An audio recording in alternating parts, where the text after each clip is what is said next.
So it is officially week 4 for the Washington football team, and they are set to travel to Atlanta to face the Falcons. When you look at this game a couple of months ago, you say, yeah, man, the Washington football team has this game in the bag easily.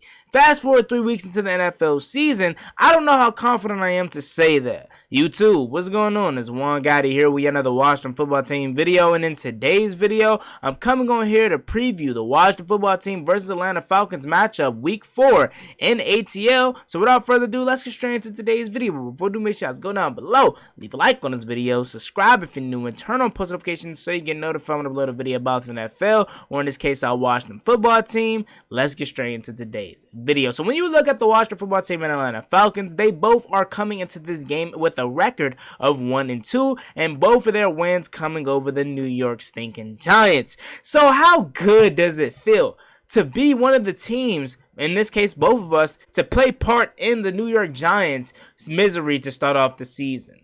When you look at the Atlanta Falcons offense, they lost Julio Jones this offseason, but they replaced him with moving up Calvin Ridley to that #1 role and drafting tight end Kyle Pitts with the 4th overall draft pick. They have another tight end by the name of Hayden Hurst. I know you guys may remember him for his time in Baltimore. He was really, really good. And that tight end duo scares me because Washington has not been able to cover tight ends for God knows how long now. That duo right there alone scares me. Kyle Pitts isn't off to the best start in his young career, but this could be the game where he goes for 9 catches for 168 and maybe 2 touchdowns. This could be the game where Atlanta fans say, this is why we drafted you 4th overall. That really, really scares me. This linebacker core has been terrible to start off the year. Jamin Davis doesn't see the field nearly as much as he needs to, and he is honestly our only guy that can cover Kyle Pitts.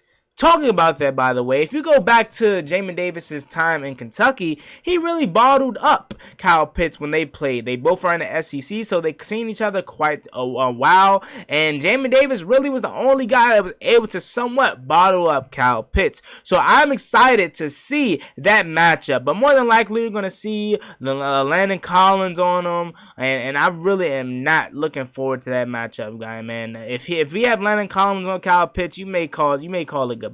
You know what I'm saying? Because he is going to toast Landon Collins. So I would take my chances with Jamin Davis with a guy that's more athletically gifted than Landon Collins, and a guy that knows, you know, Kyle Pitts and played against him in college. So I would take my chances with Jamin Davis over Landon Collins. But nevertheless, that tight end duo scares me. Hayden Hurst can be really good at times. I was surprised when Baltimore didn't bring him back. They went with Nick Boyle over him. Obviously, they have Mark Andrews there at the #1 tight end spot, but he can be really a real threat for the Atlanta Falcons against us. So that really scares me too. Then you look at that wide receiver unit outside of Calvin Ridley, you really don't know who's out there, who rings a bell. Russell Gage is their other wide receiver weapon, and he's banged up. And even if he was playing, I wouldn't be scared of Russell Gage. Calvin Ridley is their only wide receiver threat. And don't get me wrong, that is a heck of a wide receiver threat to have, but he doesn't really have any help. You know what I'm saying? And he's not off to the best of starts too. So that offense has been slow to start off the season. Yeah, they dropped 25 versus Tampa Bay, but most of those points were in garbage time, and that is a division rival. So I expect you to be able to drop 25 points on them because you know them well. But then you look at the Giants game, they dropped 14. Week 1 game versus the Eagles, they only were able to drop 6 points. So their offense is off to a slow start. And believe it or not, it sounds like I'm saying this every single week, and it sounds like I'm a broken record, but this could be the game where Washington gets back on track defensive wise. This is the game where I wouldn't be surprised if Washington gets back on track here. Like I said, their weapons aren't really all of that at the wide receiver position outside of Calvin Ridley. Yeah, they scare me at the tight end position because Kyle Pitts hasn't really been off yet, and that scares me because at some point he's going to go off. This could be the game. Hayden Hurst could be a real threat. So that tight end duo scares me. But other than that, Calvin Ridley's the only one that really scares me on that offensive side of the ball. Yeah, they have Mike Davis in the backfield, but he doesn't scare me. You know what I'm saying? So I really feel like Washington's defense, and this could be the game. And once again, I know I sound like a broken record because it feels like I'm saying this every single week,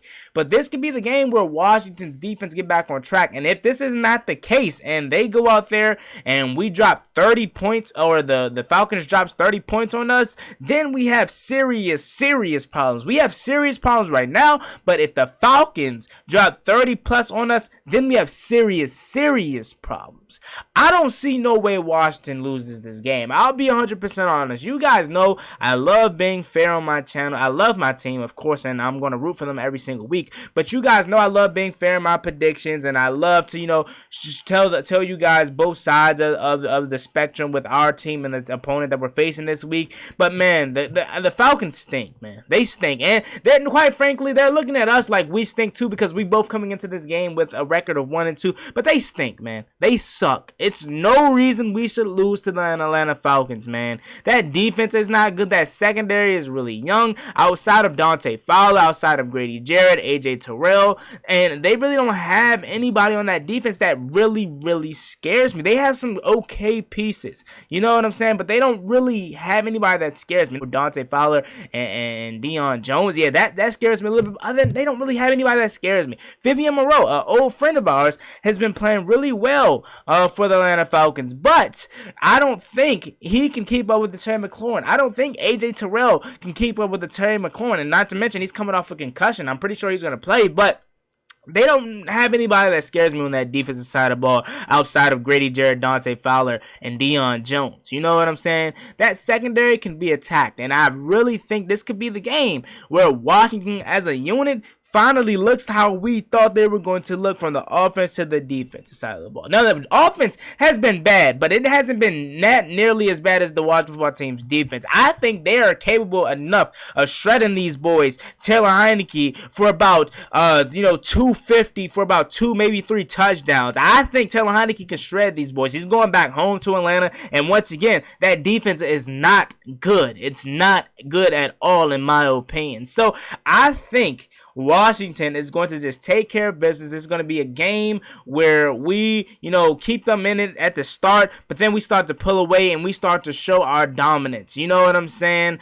I really think this is the game that's going to kickstart Washington's 2021 campaign, and we're going to go back to how we were playing towards the end of last year's season, man. So I'm really excited about this game. Not to mention, another old friend of ours, Kyle Smith, is now with the Atlanta Falcons too. So we have some old faces that we're gonna be seeing this Sunday. So when you look at that Atlanta Falcons offense once again, I forgot to mention Cordell Patterson has been their real threat that has really been carrying on through the first 3 weeks, and he can be really dynamic. He's a guy that can run the ball out the backfield, that can catch out the backfield. He's not just a kick returner anymore, man, and in that factor we know he can be real dangerous too.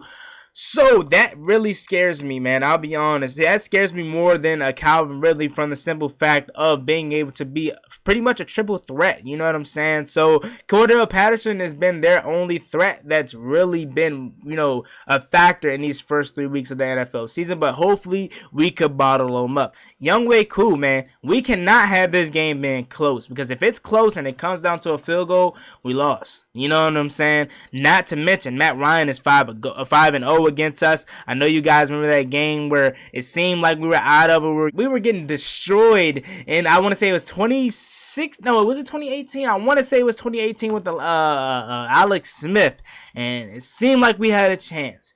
And we were out of it for a while. We were getting killed, and then we started to creep back, and then all we needed was a stop by a defense, and then Julio Jones takes a screen pass to the house. Back in what was that, 2012, 2013, where we took him to overtime, and in the first play of overtime, Kirk Cousins throws a pick, Ryan Grant slips.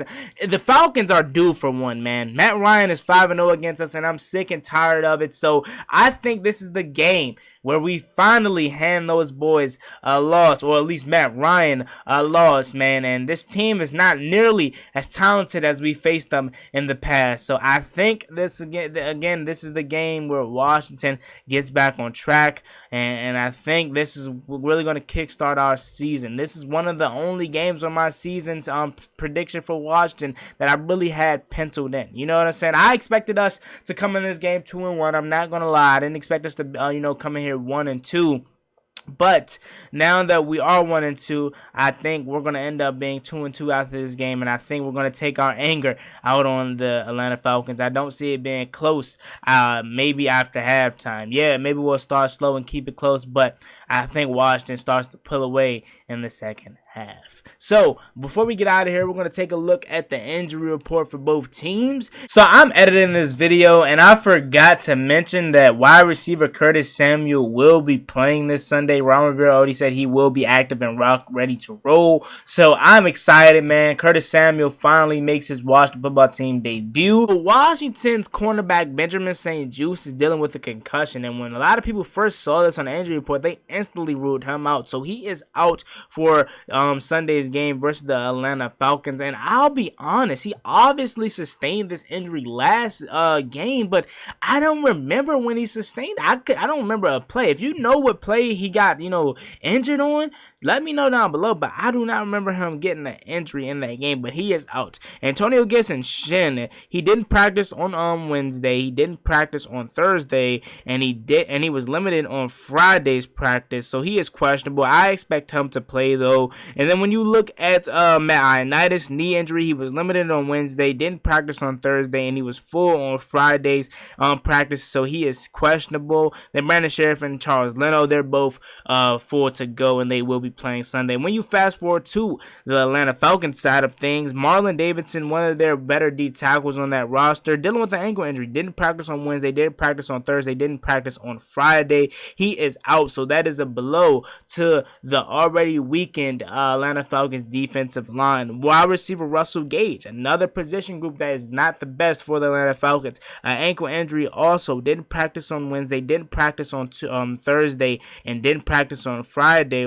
He didn't practice on Friday. He is out also for the Atlanta Falcons, and that is another blow for the Atlanta Falcons, because at already a position group that is so weak, you can't really afford to have another wide receiver being out. Then you move on to the Atlanta Falcons next player that's on their injury report, Frank Darby, calf muscle. He is a wide receiver. He was limited Wednesday, full on Thursday, and full on Friday, so he is expected to play. Then you go to guard Colby Gossett. I believe I said that right. Illness. He was limited on Wednesday, full on Thursday, and full on Friday, so he is going to be good to go. And the last two people on their roster, Eric Harris and AJ Tyrell, they were all full this whole week, limited for Eric Harris Wednesday, but I expect those guys to play. So that is the injury report for both teams to close out this week of practice, and I feel good about this game. I feel like Washington should win this game, and I think they will win this game, and if they don't, then we have some big problems. But let me know what you guys think about this video down below. As always, it's me, your boy Juan Gotti. Like, comment, subscribe. Hell to the Washington football team. Make sure you guys tune into the channel this Sunday for the game day live stream. You know we do them every single week, so I can't wait to see you guys Sunday. Put your score predictions down below. I have Washington win this game big. Let me know how you guys feel about this video, this game. I'm out. Peace. Cost me one time, that's gonna get you pop. Get you pop, get you